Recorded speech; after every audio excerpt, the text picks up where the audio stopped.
Buenas tardes y bienvenidos a nuestro podcast informativo y el día de hoy estaremos hablando de un problema que se ve bastante notable en la sociedad de hoy en día y nos pareció pertinente analizarlo y decir qué es algunas de las consecuencias que tiene, etcétera. Para empezar y para introducir nuestro programa, el tema que elegimos fue el bullying. Pero muchos de ustedes se estarán preguntando qué es el bullying. Pues bien, es simple. El bullying o acoso es la agresión para ejercer poder sobre otras personas. Concretamente, sí, y específicamente, los investigadores lo han definido como una serie de amenazas hostiles, físicas o verbales que se repiten, angustiando a la víctima y estableciendo un desequilibrio de poder entre ella y su acosador.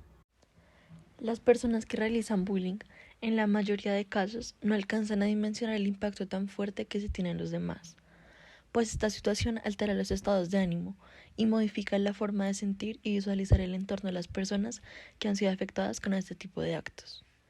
Es así como se empiezan a crear pensamientos negativos en las víctimas.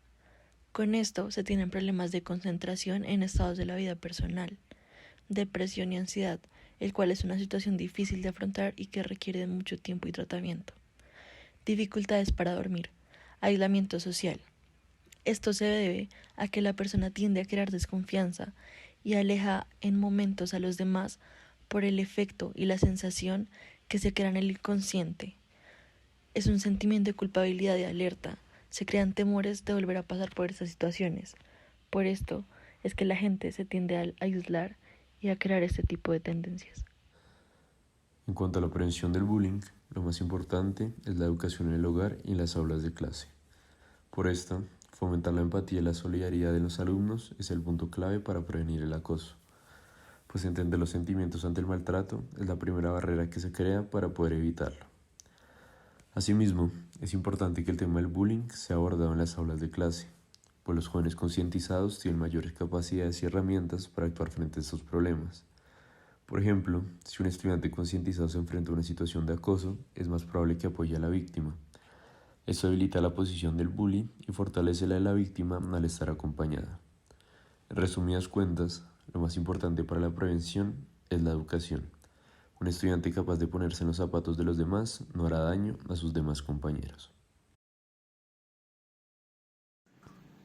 Las causas que originan el bullying varían dependiendo del caso, aunque suelen tener características similares, como por ejemplo, el acosador no tiene empatía, por lo que es incapaz de ponerse en el lugar del acosado y ser sensible ante su sufrimiento.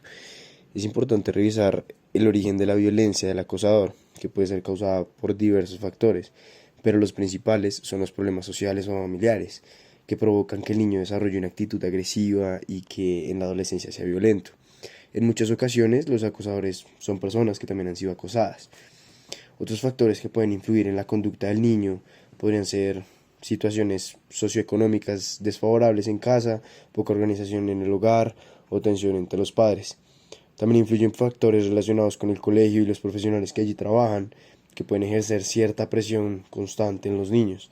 Los expertos afirman que el clima escolar es clave y resaltan que los elementos que más inciden son la convivencia y el hecho de que haya una cultura que no solo prevenga el bullying, sino que promueva otros valores, cosa que a largo plazo se ha comprobado que se obtienen mejores resultados al fomentar lo positivo que al prevenir lo negativo. Bueno, y por último tenemos los impactos negativos en la sociedad.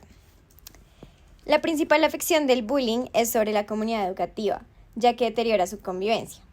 Tiene consecuencias negativas principalmente sobre la víctima, porque ésta puede llegar a tener fracaso escolar, niveles altos de ansiedad, fobia o pereza de ir al colegio, insatisfacción y cambios de personalidad, inseguridad, miedo, soledad, baja autoestima y en casos más extremos, depresión o histeria. Adicionalmente, cambian las relaciones de la víctima con su entorno social. La víctima suele alejarse y comunicar muy poco sus sentimientos, lo que se transmite en una red muy pobre de apoyo. En cuanto a la vida escolar, se refleja en un bajo rendimiento académico, poca atención a las clases, desinterés y desmotivación. Lo más grave del asunto puede pasar cuando en casos extremos La rabia de la víctima se puede expresar en agresión a sí mismo o al victimario, y en algunos casos desafortunados llegar a cometer el suicidio. Y esto fue todo por el episodio del día de hoy. Gracias por escuchar nuestro podcast. Nos vemos en la próxima.